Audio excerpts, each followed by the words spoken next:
Hi guys! So today meron akong ituturo sa inyo na isang tricks kung paano mag-multiply ng 9 times table na napakadali. So alam naman natin na ang 9 times table yung pinakamahirap sa lahat. So para sa akin, this is my own opinion, yung 9 times table talaga nahihirapan ako. Gaya ng 9 times 1 equals 9, 9 times 2 equals 18, 9 times 3 equals 27.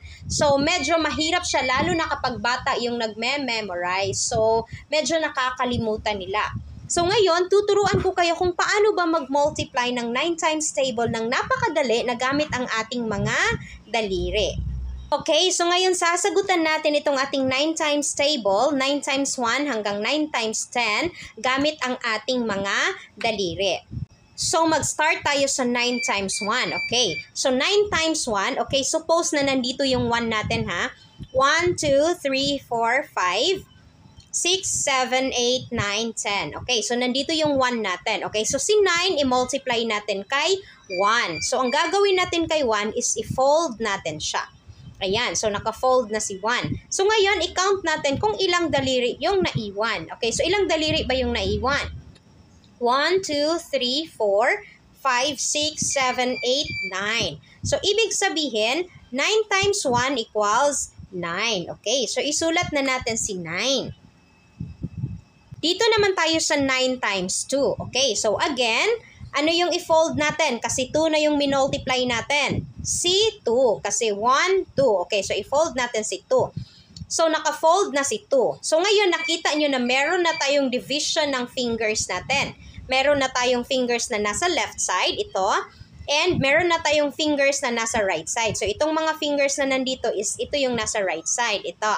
And then, ito yung nasa left side. Okay, so tatandaan nyo na ang fingers na nasa left side, tandaan nyo na ang fingers na nasa left side is i-count natin siya as 10. So, ang value ng kada isang finger na nasa left side, ang kanyang value is 10. Okay. So, dito namang nasa right side, itong mga finger natin na nasa right side, i-count natin siya na ang kanyang value is 1. Okay. So, ito, ang value niya is 1.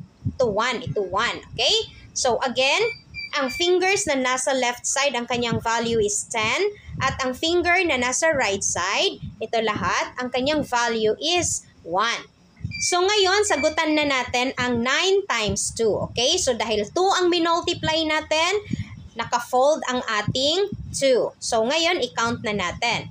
Meron tayong isang finger dito sa left side. So ang count natin sa kanya is 10. At meron tayong ilang finger sa right side. 1, 2, 3, 4, 5, 6, 7, 8. So, meron tayong 8 na finger. So, 10 at 8, kapag i-add natin, ang ating sagot is 18. Okay? So, 10 and 8 is 18. So, ibig sabihin, 9 times 2 equals 18. So, isulat na natin si 18 dito sa ating sagot. Okay, so sana nasundan nyo siya. Kapag nasundan nyo siya, madali na lang sa inyo. Hindi nyo na kailangang i-count ang inyong mga finger. Dahil alam nyo na dito yung sa left side ay 10 ang kanyang value at sa right side naman ay 1 ang kanyang value. Okay, subukan naman natin sa 9 times 3. So 9 times 3, anong finger ang i-fold natin? Si 3. Kasi 1, 2, 3. So i-fold natin si 3. Okay, so ibig sabihin meron tayong dalawang finger dito sa left side.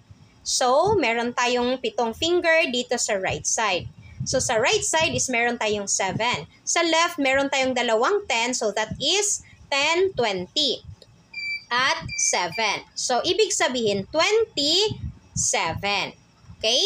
So, ibig sabihin, ang sagot sa 9 times 3 equals 27. O, diba? So, titingnan nyo lang ang inyong finger, i-fold nyo lang kung ano yung number na minultiply. Alam nyo na agad kung ano yung sagot sa 9 times table. So, isulat na natin si 27. Subukan naman natin si 4. So, 9 times 4. Okay. So, 4 is i-fold natin. So, ngayon, meron na tayong tatlong 10 dito sa kabila at meron tayong 6 na 1 dito sa right side. So, tatlong 10 is 30, 10, 20, 30, and 6. Ano yung sagot? 36. So, ibig sabihin, 9 times 4 equals 36. O, diba? Napakadali lang. Next, 9 times 5. Okay, so si 5 is nandito. So, i-fold natin si 5. Oh my God, I'm sorry. I don't know how to fold my number 5. Ayan, so basta naka-fold si 5 ha. Okay, so isipin nyo na lang na naka-fold si 5. So, ngayon, ilang 10 meron tayo sa left side? So, meron tayong 4. So, 40. 10, 20, 30, 40. Ilang ones dito sa kabila? Meron tayong 5. So, ibig sabihin, 45. Okay? So, 9 times 5 equals 45. O, di ba? Napakadali. Walang kahirap-hirap. Hindi ka papawisan nito. Kahit na hindi mo memorize yung 9 times table, basta alam mo kung paano gamitin ng iyong mga daliri, alam na alam mo kung ano yung sagot. Punta naman tayo sa 9 times 6. Okay, so 9 times 6, saan yung 6 natin? Nandito. So, hindi rin ako marunong mag-fold. Ay, nako. Okay, so ganyan. Basta isipin nyo na naka-fold itong maliit na finger natin. Ayan. So, ito yung naka-fold natin. Ilang tens meron tayo? 5. So, 1, 2, 3, 4, 5. So, ibig sabihin, 50. And ilang ones meron tayo? Kasi naka-fold itong finger natin dito. So, meron tayong 4. 1, 2, 3, 4. 4 na ones. So, meron tayong 50 dito at 4 na ones equals 54. Okay. So, 9 times 6 equals 54. Ayan. So, isulat natin si 54. 9 times 7 naman. Okay. So, si 7 ang i-fold natin. Hindi na ako marunong mag-fold ng 7. Okay. So, ayan. Naka-fold na si 7. So, dito sa left side, ilang tens meron tayo? 6. So, ibig sabihin, meron tayong 60.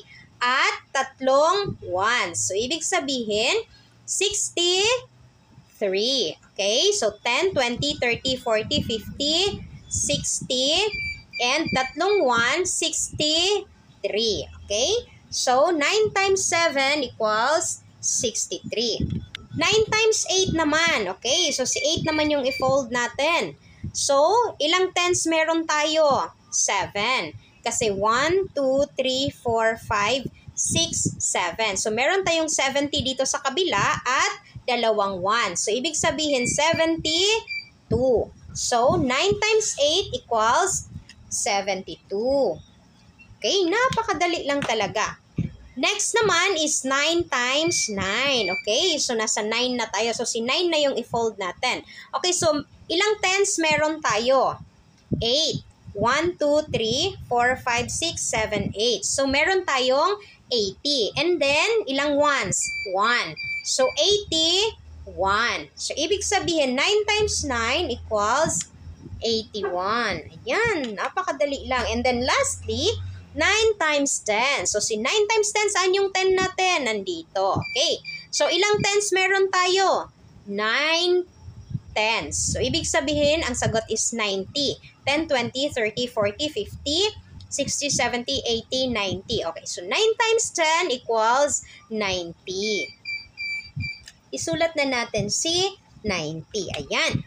O, di ba? Napakadali lang ng ating 9 times table. Kahit na kamay natin ang ating gamitin, alam natin kung ano yung sagot. Okay, so bibigyan ko kayo ng example. So, for example, kapag sinabi ko na 9 times 7, okay, so i-fold nyo agad si 7. So, 9 times 7, okay, meron akong 6 dito. So, 63. O, di ba? So, meron na kayong sagot agad. So, 63. How about naman kapag sinabi kong 9 times 4? O, i-fold nyo si 4. So, that is 36. Diba? Napakadali lang. So, ganyan lang kadali gamitin ng inyong mga daliri kapag nag-multiply kayo ng 9 times table. That's all for today's video, guys. Sana may natutunan kayo sa ating lesson for today. See you on our next video. Bye!